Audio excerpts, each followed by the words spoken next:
하나님이여 내 마음을 정하여 싸우니 내가 노래하며 나의 마음을 다하여 찬양하리로다. 아멘. 여러분 반갑습니다. 옆에 분과 인사 나누시는데 몇 시간 만에 뵙죠? 너무 오랜만에 뵙는 것 같습니다. 우리 옆에 분과 인사하실 때에 새해 복 많이 받으십시오. 늘 우리 주님과 동행하는 삶이 되시기를 바랍니다.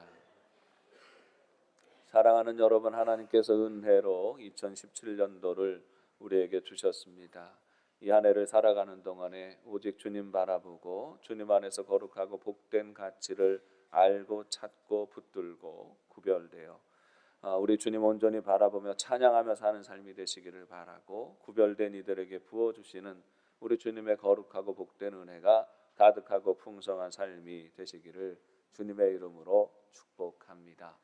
미국의 22대 대통령이 클리블랜드 대통령입니다. 이 대통령에게 얽힌 일화가 있습니다. 이분이 본래부터 성실한 분이 아니었어요. 대학 다닐 때만 하더라도 열심히 놀기 좋아하는 사람이었습니다. 그저 세상의 즐거움과 향락에 빠져 있는 사람이었어요. 술 마시는 거 좋아하고 파티장 돌아다니는 거 좋아하던 그런 인물이었습니다. 이분에게 절친한 친구가 있었어요. 늘 같이 다니면서 죄를 범하고 술 마시고 방탕한 삶을 살아가는데 함께하던 그런 친구였습니다. 어느 날이었습니다. 이 두 분이 여느 때처럼 또 술집을 향하여서 나아갔습니다. 오늘도 우리가 정신 나가도록 필름이 끊어지도록 한번 마셔보자. 그렇게 각오를 하고 그 술집을 향하여서 가는데 교회의 종소리가 멀리서 들리는 겁니다. 교회에 가는 날이었다는 거예요. 그날이 주일이었는지 송구영신 예배 드리는 날이었는지 어떤 날이었는지는 모르지만 교회 종소리가 울리면서 교회 오라는 소리가 그렇게 들리더라는 겁니다. 이 종소리를 들으면서 클리블랜드가 어린 시절 잠시 다녔던 교회를 생각했습니다. 그리고 오늘은 왠지 교회를 가고 싶구나, 저 종소리가 나를 부르는구나 하는 생각을 했어요. 그래서 자기 친구에게 속삭였습니다. 야, 오늘은 우리 술집 가지 말고 저 교회 가자 하는 그런 이야기를 했습니다. 물론 보기 좋게 그 친구는 거절했습니다. 가려면 너나 가라. 그래서 클리블랜드는 그 즉시로 걸음을 바꾸어서 교회당을 향하여서 갔습니다. 그날 예배를 드리게 되고 이후로 하나님께서 그의 마음을 만져주셔서 평생을 신실하게 예배하는 삶을 살게 되었습니다. 반대로 한 친구는 여전히 술집을 드나들게 됩니다. 방탕한 자리를 찾아 나가게 됩니다. 한 사람 한 영혼을 부르는 종소리를 듣고 그 소리에 반응하면서 주님께로 돌아온 사람은 하나님 앞에서 신실하고 성실하게 살아갑니다. 그리고 미국의 22대 대통령에 취임하게 되는데, 그 취임하던 신문의 기사가 교도소에 전해지게 되는데, 어떤 교도소에서 그 신문 기사를 붙들고 우는 한 청년이 있었습니다. 그 사람은 바로 그때에 그 자리에서 여전히 술집을 향하여서 나아갔었던 클리블랜드의 친구였다는 것입니다. 인생은 단 한순간의 결단입니다. 바로 지금 내리는 중요한 결정으로 말미암아서 어떤 인생은 행복한 인생을 살아가게 되고 또 어떤 인생은 불행한 인생을 살아가게 됩니다. 지금 어떻게 마음을 먹는지에 따라서 내일이 달라지는 것이지요. 어떤 사람은 가치 있고 존귀한 인생을 살게 되는 것이고, 어떠한 사람은 무가치하고 저 사람은 왜 세상에 있는가 조롱받는 인생이 되는 것입니다. 새해가 시작되었습니다. 늘상 이어지는 한 날이지요. 어제가 가면 오늘이 오고 오늘이 가면 내일이 올 거예요. 아무 생각 없이 살아도 이 세월은 그냥 갑니다. 생각을 가지고 살아도 세월은 가는 것이고 생각 없이 살아도 세월은 갑니다. 거룩하고 복된 생각을 품고 살아도 세월은 가는 것이고, 나쁜 생각, 악한 생각, 방탕한 생각을 품고 살아도 한 세월은 가게 되는 것입니다. 그런데 어떤 마음을 먹고 사는지에 따라서 그 세월이 지나가고 난 다음에 그 인생의 질이 달라지게 된다는 것이죠. 사랑하는 여러분, 여러분은 오늘 어떤 마음을 정하고 있습니까? 나는 어떻게 살아야 되겠다. 2017년도 한 해를 어떻게 살아야 되겠다, 어떻게 여러분은 마음을 결정하고 있습니까? 올 한 해 살 때 여러분은 어떻게 살기를 원하십니까? 여러분, 하나님께 마음을 정하십시오. 여러분, 한 사람 한 사람을 부르시는 하나님의 음성을 듣고 하나님을 향하여 마음을 열고 하나님 앞에 나아가는 길을 결정하십시오. 하나님을 신뢰하고 의지하며 하나님 높이며 살아가는 삶을 결심하십시오. 2017년도 한 해가 놀라운 축복으로 가득한 복된 한 해가 될 것입니다. 우리는 마음을 정하고 살아야 합니다. 그런데 우리는 왜 마음을 정하고 살아야 할까요? 우리 인생은 마음을 정하는 대로 사라지기 때문에 그렇습니다. 마음 먹은 대로 되어지는 것이 인생이지요. 인생은 마음 먹기에 달려 있습니다. 행복한 삶이 되는 것도 불행한 삶이 되는 것도, 성공하는 인생이 되는 것도 실패하는 인생이 되는 것도, 가치 있는 인생이 되는 것도 가치 없는 삶을 사는 것도 다 마음 먹기에 따라 달려 있는 것입니다. 발명가 에디슨이 이런 이야기를 했습니다. 그 사람의 마음은 사람의 삶을 지옥에서 천국으로 만들 수도 있고 천국을 지옥으로 만들 수도 있다라고 말했습니다. 사람이 마음 먹기에 따라서 그 사람의 인생이 천국 같은 인생이 될 수도 있고 지옥 같은 인생이 될 수도 있다는 겁니다. 지옥 같은 삶을 사는 사람이 있고 천국 같은 삶을 사는 사람이 있지요. 그 차이는 그 마음에 지옥이 있는 사람은 지옥 같은 삶을 사는 거고 마음에 천국이 있는 사람은 천국 같은 삶을 살아가게 되는 것입니다. 인생은 항상 선택하는 것입니다. 상황에 따라 여건에 따라 그 사람의 운명이 달라지고 질이 달라지는 것이 아니에요. 그 사람이 그렇게 선택하니까 그런 상황을 겪는 것이고 그런 삶을 살게 되는 것입니다. 사랑하는 여러분, 행복해지기를 결정하십시오. 하나님 앞에서 잘 사는 삶을 결정하십시오. 여러분, 가치 있는 삶을 결정하십시오. 하나님 앞에 정직하고 거짓됨이 없는 삶을 결정하십시오. 그러기 위해서 여러분, 하나님을 온전히 바라보고 그 말씀에 순종하기를 선택하십시오. 그 선택이 여러분의 삶을 다스릴 것입니다. 정한다라고 하는 말에는 함축된 의미가 있습니다. 정한다는 말에는 선택과 포기의 의미가 담겨 있는 것이에요. 내 마음을 정한다라고 하는 것은 어떤 부분에 대해서 선택하는 것이죠.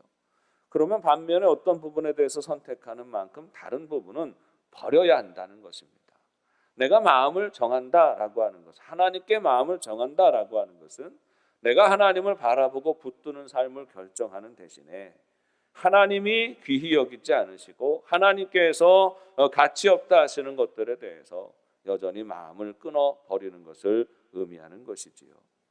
지혜로운 사람은 항상 더 가치 있는 것을 취하고 덜 가치 있는 것을 버립니다.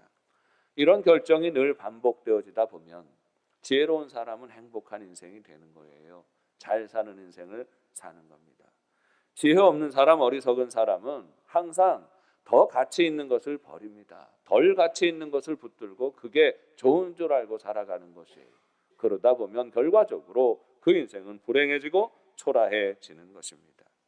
여러분, 그리스도인들이 붙들어야 하는 가치가 있습니다. 바라보아야 하는 소망이 있습니다. 무엇을 바라보고 무엇을 붙듭니까? 하나님을 바라보고 하나님을 붙듭니다. 하나님이 귀히 여기시는 복된 가치를 붙들고 살아가는 것입니다. 반면에 하나님을 붙드는 대신에 버려야 할 세상 것들이 있는 것이죠. 세상의 욕심과 세상의 자랑과 세상의 영광을 내려놓는 길을 걸어가는 것입니다. 그런데 이런 결정 내리고 살아가는 것이 사실은 쉬운 일이 아닙니다. 하나님 영광 바라보고 하나님께서 귀히 여기시는 가치를 품고 살아가는 것은 끊임없이 마음을 결심해야 되는 것이고 마음을 다잡아야지만 그렇게 나아갈 수 있는 길인 반면에 세상이 주는 영광이나 세상이 주는 즐거움이나 세상이 주는 자랑은 정말 대단해 보이기 때문이죠. 세상의 영광을 맛보는 것, 세상의 권력을 가지는 것, 세상의 부귀와 영광을 가지게 되는 것, 그것은 너무나 화려하고 너무나 눈에 보이는 그런 영광이라는 겁니다. 눈에 보이니까 너무나 강렬하니까 이 마음이 흔들리는 거예요. 하나님 바라보며 거룩하고 복된 가치 때문에 세상의 영광과 세상의 자랑을 내려놓는 것이 쉽지 않은 것입니다. 그것으로 인해서 맛보는 즐거움이 절대적인 것처럼 보이게 하기 때문이에요. 그런데 여러분, 이 차이를 분명히 보셔야 합니다. 하나님의 가치는 정말 좋은 것이고 세상의 가치들은 좋아 보이는 것이에요. 좋아 보이는 것은 정말 좋은 것이 아닙니다. 세상의 영광과 세상의 자랑을 가지면 우리가 행복할 것 같아요. 여러분, 세상에 성공하는 인생들이 많이 있죠. 권력을 가지는 인생이 있습니다. 영광을 가지는 인생이 있습니다. 부귀함을, 아주 극에 달하는 부귀함을 가지는 그런 인생들이 있습니다. 요즘 텔레비전에 등장하는 수많은 그 영광의 정점에 있었던 사람들이 있지 않습니까? 그 사람들의 삶을 보면 참 부럽다 생각되어지죠. 야, 참 대단하다. 나도 저런 힘을 가져봤으면 좋겠다. 나도 저런 그런 풍요로움을 누려봤으면 좋겠다. 나도 저렇게 마음껏 그렇게 내 마음대로 주무르면서 살았으면 좋겠다라고 생각합니다. 그러면 행복할 것 같아요. 그런데 여러분, 그러면 행복합니까? 행복해 보이는 거죠. 그럴듯해 보이는 거죠. 괜찮아 보이는 거죠. 잘 살아 보이는 것 같아 보이는 거죠. 같아 보이는 것은 같은 것이 아닙니다. 결국은 그 안에도 공허함이 있고 그 안에도 모자람이 있고 그 안에도 부족함이 있는 것이지요. 가난한 사람도 불행하고 부자들도 불행합니다. 성공한 사람도 불행하고 실패한 사람도 불행한 것이, 세상적인 지위가 높은 사람도 불행하고 세상적인 지위가 없는 평범한 사람도 불행한 겁니다. 이게 진리예요. 다만 많이 가진 이들은, 힘이 있는 이들은 안 그런 척하는 거지요. 아, 나는 행복해, 나는 불행해. 끊임없이 자기 마인드 컨트롤을 하는 겁니다. 그래서 아닌 것처럼 보이지만 들어가 보면 여러분, 부자들도 불행하고 권력자들도 불행하고 힘 있는 자들도 불행하고 명예와 권세를 가진 모든 이들이 다 불행합니다. 이게 인간이라는 말이에요. 우리는 이 사실을 받아들여야 되는 것이에요. 저는 하나님이 없이 세상의 영광과 자랑을 가진 사람도 여전히 불행하다라는 이 설명을 하면서 얼마 전서부터 요트 타는 것에 비유를 합니다. 여러분, 오늘날 가장 큰 부의 상징이 뭐예요? 여러 가지 부의 상징이 있지요. 아파트 넓은 평수에서 사는 것, 그리고 자동차를, 고급 자동차를 타는 것, 또 어떤 이는 페라리를 타야 된다는, 뭐 성공의 기준이 그런 거 타야 된다라고 하시는 분들도 있고 그렇습니다. 그런데 여러분, 또 그 아주 많은 부의 상징 중에 가장 큰 부의 상징이 요트를 가지는 거예요. 자기 소유를 가지고 언제든지 가서 자동차를 거기다 대놓고 선착장에서 요트를 타고 저 푸른 바다를 쫙 물고기가 나아가는 것처럼 쫙 미끄러져 나아가서 거기서 여유롭게 맛있는 음식을 마시고 먹고 맛있는 음료를 마시면서 여유로운 생활을 보내요. 텔레비전 영화를 보면 가끔 그런 장면도 나오고 또 CF 같은 데서도 보면 그런 장면이 나오지 않습니까? 우리나라에 정말 성공한 사람들, 힘 있어 보이는 사람들이 가는 게 요트를 타고 바다에 나가서 잔을 들어서, 왜 꼭 거기 나가서 사는 사람들은 마시는 것도 뭐 똑같은 거 넣어 먹으면서 왜 글라스 멋있는 데다 넣어서 먹는지 그래가지고 폼을 내면서 막, 야, 나도 한번 저거 타봤으면 좋겠다 하는 생각을 우리 평범한 사람들은 다 가지죠. 제가 특별한 때에 특별한 기회가 있어서 요트를 타봤어요. 여러분, 저는 요트도 타본 사람이에요. 저 대단한 사람이죠. 요트도 타봤어요. 요트 선착장에 갔는데요. 야, 정말 멋있어요. 얼마나 잘 만들어졌는지 모릅니다. 요트에 오르라 그래서 올랐어요. 거기 갔더니 정말 화려하게 치장이 되어져 있습니다. 테이블 위에 음식들이 가득해요. 그리고 그 안에 글라스들이 놓여 있습니다. 글라스를 딱 놓여 있는데 다 와인잔을 따라주는데 저는 목사니까 와인 안 먹습니다. 그랬더니 콜라를 따라줘요. 콜라를 캔에다 그냥 줘도 그냥 먹어도 콜라고, 어쨌든 와인잔에 따라 먹어도 콜라는 콜라인데 어쨌든 콜라를 탁 마셨어요. 마시고 야, 네, 부의 상징인 요트를 타보는구나. 그렇게 생각을 하고 있었습니다. 가슴이 두근두근거리고 조금 있으면 요트가 쫙 바다를 미끄러지듯이 나가서 제주도 앞바다를 쫙 나가가지고 말이에요. 나 생각만 해도 기분이 좋아가지고 야 하고 기다리고 있었어요. 그런데 조금 있다가 시동이 부릉부릉 걸리고 이 배가 쫙 부두를 빠져나가서 바다로 쫙 들어가는데 들어가는 순간부터 멀미가 울렁울렁거리고 속에서부터 뭐가 올라오고 그렇게 맛있게 차려놓은 음식 하나도 먹지 못하고 거기 있는 콜라도 한 병도 마시지 못하고 거기서 영화 배우들은 딱 그 알랑들롱 같은 사람들은 거기서 우통을 딱 벗고 말이에요. 이 선탠을 딱 즐기면서 햇볕을 딱 즐기면서 그러고 멋있게 서 있었는데 저는 서 있지도 못하고 드러누웠다가 일어나서 토하다가 드러누웠다가 그리고 한 시간 동안 타다가 들어왔어요. 제가 그걸 보면서 생각을 했습니다. 세상의 영광을 가지는 것, 세상의 부유함을 가지는 것, 세상의 모든 자랑을 가지고 살아가는 것은 이와 같구나. 통통배를 타고 나아가도 울렁거리는 게 바다예요. 멋있는 요트를 타고 나아가도 울렁거리는 게 바다입니다. 그 바다에 나아가면 요동하는 물결이 있으면 아무리 좋은 배를 타고 있어도 다 요동하는 게 인생이라는 겁니다. 세상의 영광을 가져요, 세상의 부귀함을 가져요, 세상의 명예를 가져요, 권세를 다 가져요. 다 가졌어도 하나님을 알지 못하면 밑바닥이 요동치는 인생이라는 말이에요.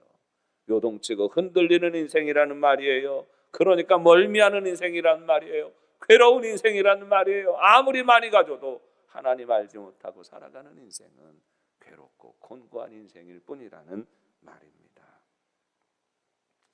물론 세상의 물질적인 가치들을 우리는 부정해서는 안 됩니다. 하나님께서 물질의 복도 우리에게 주시기 때문이에요.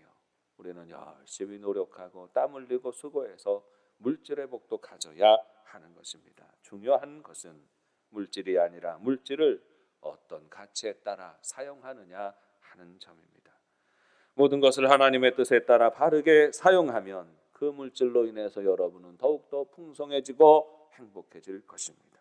그러나 그 물질을 여러분의 향락과 욕심을 위해서 사용하면 여러분들은 그 물질 때문에 불행해질 것이에요. 중요한 점은 항상 우리의 마음이 어디에 있느냐 하는 점입니다. 오늘 말씀은 다윗의 시입니다. 다윗의 고백입니다. 그리고 다윗이 한평생 가지고 살았던 인생관, 가치관입니다. 다윗은 특별히 하나님의 사랑을 많이 받은 인물입니다. 그래서 복을 많이 누린 사람입니다. 다윗의 시대에 가장 강력한 나라를 이루었습니다. 부강한 시대를 이루었습니다. 이스라엘 역사상 가장 사랑받는 인물로 존경받는 인물로 꼽히는 인물이 바로 다윗이라고 하는 사람입니다. 무엇이 다윗을 그렇게 만들었습니까? 오늘 말씀이 다윗의 인생을 그렇게 존귀하게 만들어 놓은 그 비밀을 알려줍니다. 다윗은 항상 하나님을 향하여 마음을 정한 사람이었습니다. 그리고 그 정한 마음을 평생 지키고 살았던 것이 하나님을 향하여 마음을 정하고 평생을 살았더니 하나님이 다윗의 인생을 존귀하게 행복하게 만들어 주셨다는 것입니다. 다윗이 정한 마음이 무엇입니까? 나는 하나님을 찬양하리로다 하는 것이었습니다. 다윗이 고백합니다. 나는 마음을 다하여 하나님을 찬양하리로다. 비파야 수금아 깨어라, 내가 새벽을 깨우리로다. 새벽이건 밤이건 나는 일어나 하나님을 찬양하는 삶을 살겠다 고백하고 결심하며 한평생을 살았던 것이에요. 다윗은 찬양하는 사람이었습니다. 다윗의 찬양이 다윗을 위대한 신앙인으로 살게 했고 위대한 왕으로 만들었습니다. 그러면 다윗이 언제 찬양했을까요? 어떠한 이유로 어떠한 연유로 다윗은 하나님을 찬양하며 살았을까요? 시편은 150편으로 이루어져 있습니다. 그 중에서 73편 이상이 다윗이 지은 시이죠. 다윗의 찬양시입니다. 제가 그 시들을 살펴보았습니다. 하나하나 살펴보면서 이 시는 언제 지었나, 어떤 때 지었나, 어떤 상황 속에서 하나님을 찬양했나 하는 사실들을 살펴보았습니다. 그런데 살펴보는데 어떤 특별한 어떤 규칙을 찾을 수가 없는 거예요. 그래서 제가 결론을 내렸습니다. 다윗은 아무 때나 찬양한 사람이다. 시도 때도 없이 하나님을 찬양한 사람이다 하는 결론을 내렸어요. 여러분, 다윗이 하나님을 찬양하는 사람이었습니다. 어떤 때 하나님을 찬양했습니까? 그의 평생에 하나님을 찬양했습니다. 그의 상황과 삶의 상황과 형편이 어떠할지라도 요동하지 아니하고 흔들리지 아니하고 하나님을 동일한 마음으로 부르고 찬양하며 살았던 것이에요. 감사한 일이 가득할 때에도 찬양했습니다. 거듭되는 고통과 실패와 좌절의 순간에도 하나님을 찬양했습니다. 광야에서 도망자의 신분이 되었을 때도 하나님을 찬양했습니다. 전쟁터에서도 하나님을 찬양했습니다. 극한의 위험이 다가오는 상황 속에서도 하나님을 찬양했습니다. 왕궁에서도 하나님을 찬양했습니다. 그 아들 압살롬에게 배신을 당하여서 쫓겨가는 길에서도 하나님을 찬양했습니다. 다윗은 파란만장한 삶을 살았습니다. 그러나 그 모든 순간순간들마다 모든 상황에 상관없이 그는 항상 하나님을 찬양하는 삶을 살았습니다. 그 삶을 결정했습니다. 그래서 그의 인생이 하나님의 임재와 하나님의 도우심을 따라 사는 인생이 되는 것입니다. 다윗은 찬양의 능력으로 살았던 사람이에요. 그래서 그의 인생이 점점 더 견고해지고 풍성해지고 존귀한 인생이 되었다는 것이 성경이 우리에게 증거하는 것입니다. 다윗의 찬양을 한마디로 보여주는 장면이 사무엘상 16장에 등장합니다. 23절 말씀에 보면 하나님께서 부르시는 악령이 사울에게 이를 때에 다윗이 수금을 들고 와서 손으로 탄즉 사울이 상쾌하여 낫고 악령이 그에게서 떠나더라 했습니다. 여러분, 찬양의 능력이 여기에 있어요. 찬양하는 삶의 특징이 여기에 있습니다. 찬양하며 살아가면 그 삶 가운데 악령이 떠나가죠.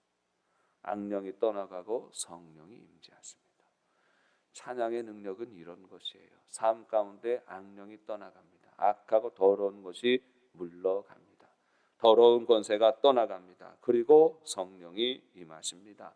다윗의 한 평생이 그런 인생이 되었어요. 성경이 증거하는 다윗의 집안, 다윗의 가문은 다윗의 집안은 점점 더 흥왕하여져 갔다 이렇게 증거하고 있습니다. 왜인 줄 아십니까? 다윗이 찬양하는 삶을 결정했기 때문에. 찬양할 때에 인생 가운데 틈타고 인생 가운데 미혹하는 악령이 떠나가게 됩니다. 성령이 더욱더 간섭하시고 주장하시고 지배하는 인생이 된다는 것입니다. 다윗이 한 평생에 그랬어요. 악령이 떠나가고 성령의 임재와 거룩한 역사를 경험하는 삶을 살았습니다. 다윗은 그런 삶을 지속하도록 매일매일 그는 하나님을 찬양하는 삶을 결정하고 있는 것이에요. 매일매일 눈을 뜰 때마다 나는 오늘도 하나님을 찬양하리라. 나는 오늘도 하나님을 향하여 마음을 열고 하나님을 예배하리라. 결심하는 인생을 살았던 것입니다. 사랑하는 여러분, 죄롭고 복 있는 사람은 마음을 결정하는 사람들입니다. 사랑하는 여러분, 여러분의 삶을 결정하십시오. 하나님을 향하여 마음을 열고 하나님을 찬양하는 삶을 결정하세요. 하나님의 뜻을 붙잡고 하나님을 예배하는 삶을 결정하세요. 2017년도를 시작합니다. 올 한 해 살아갈 때 나는 하나님을 찬양하리라. 기쁠 때나 슬플 때나 힘들 때나 곤고할 때나 감사한 일이 있을 때나 좌절할 일이 있을 때에도 나는 상관없이 내 하나님을 찬양하리라 결심하세요. 그러면 여러분의 삶 가운데 악령이 점점 떠나가고 성령이 점점 더 크게 역사하는 삶이 될 것입니다. 우리 영도 가족들이 항상 그 마음을 하나님을 향하여 열고 하나님 뜻을 붙들고 이루며 입술의 고백으로 중심의 고백으로 하나님을 찬양하는 삶이 되시기를 바랍니다. 그 찬양의 능력으로 그래서 승리하고 그 찬양의 능력으로 점점 더 행복하고 점점 더 가치 있는 인생이 되는 우리 영도의 가족들이 되시기를 주님의 이름으로 축원합니다. 기도하겠습니다. 하나님 아버지, 은혜를 감사합니다.